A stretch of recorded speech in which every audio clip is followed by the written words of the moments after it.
6 weeks of testimony and evidence were heard by the Public Order Emergency Commission. 6 weeks of testimony from law enforcement officials saying they did not need extraordinary powers to contain the protests, and the protests did not rise to a national security threat. Take a listen. Sorry, that threat that you're speaking about is with respect to individuals, but the protest itself did not pose a Section 2 threat to the security of Canada. What we've testified to is that we did not made a determination that the event itself, and I think it's part of our testimony, yes. Okay, and yet you still advised the Prime Minister to invoke the Emergencies Act? Yes, I did. And you did that not because you thought that there was the protest posed a threat to the security of Canada as defined in Section 2 of the CSIS Act, but because you were reassured that threat to the security of Canada had a different meaning in the context of the Emergencies Act. I think my testimony was in part that, but it was also based on all of the other information that I became aware of during all of the interdepartmental meetings and cabinet meetings I participated in. So I was provided, that opinion was provided, if you want, as a national security advisor, as opposed to the director of CSIS specifically. Really, what it comes down to was containing a protest that was already contained. There's no need to quell a protest. Canadians are allowed to protest. And even the Justice, Paul Rouleau, acknowledged that. One of the most cherished rights enjoyed by Canadians is the right to engage in political protest. The ability of individuals and groups to publicly voice their dissent enriches and empowers our democracy.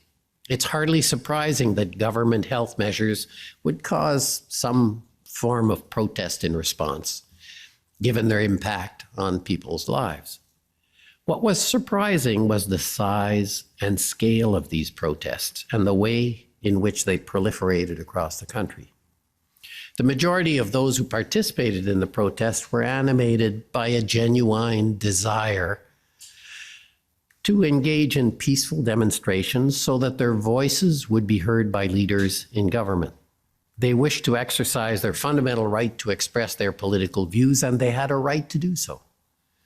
However, like any large group, there were a diversity of views and intentions among the participants of the Freedom Convoy. Amongst the many who intended to protest peacefully were others who had more sinister goals or who were willing to engage in dangerous conduct to achieve their desired ends. For reasons that I discuss in my report, what began as a massive protest evolved into something entirely unprecedented, an occupation of the core of the nation's capital. In fact, Rouleau said today, in a roundabout way, without actually ever saying it, that it was a failure of police and the government that, according to him, necessitated giving over extraordinary powers to the police and government. Where Cabinet reasonably considered it necessary to invoke the Act is regrettable, because in my view, the situation that led to its use could likely have been avoided. As I have explained in my report, the response to the Freedom Convoy included a series of policing failures, though I have also identified sound practices employed by some police services in their response to relevant events. Some of the missteps may have been small, but others were significant. Taken together, they contributed to a situation that spun out of control. The failures were not only in policing. Preparing for and responding to situations of threat and urgency in a federal system requires governments at all levels and those who lead them to rise above politics and collaborate for the common good. In January and February 2022, this did not always happen. Had police forces and governments better anticipated and prepared for the extent of political and social discontent exacerbated by COVID-19 pandemic, particularly in the environment of misinformation and disinformation so prevalent today. And had they collaborated more effectively, there could have been a different response to this unprecedented situation. It's likely that such preparation could have avoided the necessity of invoking the Emergencies Act. Did you get that? The government screws up, the police screw up, and innocent peaceful protesters are forced to pay the price with their civil liberties. Oh, and their bank accounts too. Not just people in the convoy had their bank accounts frozen by extraordinary means, but people who had donated to the convoy from afar. But even Justice Rouleau acknowledged that much of the money never made it to the convoy. So why did they need their bank accounts frozen? I also found, however, that in a number of respects, these measures were deficient.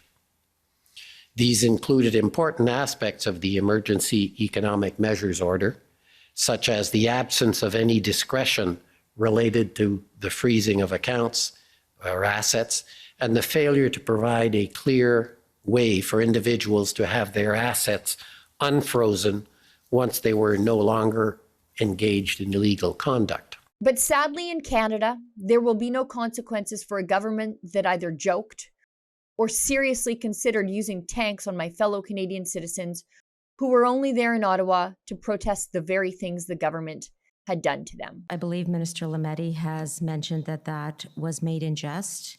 Second, I have already provided my comments relating to the fact that the Canadian Armed Forces is the force of last resort. Therefore, we were not considering deploying tanks in any number. And Minister Lametti, earlier on in testimony to this commission, wrote the exchange off as a joke between friends. Do you think this is a joke? I take no part of my role as Minister of National Defense as something unjust. Obviously, I am very concerned and was very concerned not only about the situation in Canada, but about the global strategic situation that we all find ourselves in.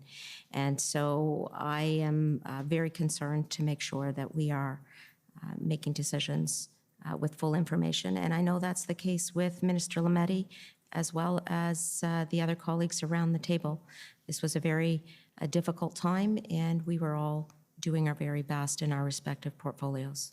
But I'm not surprised by any of this, and I doubt any of you are either.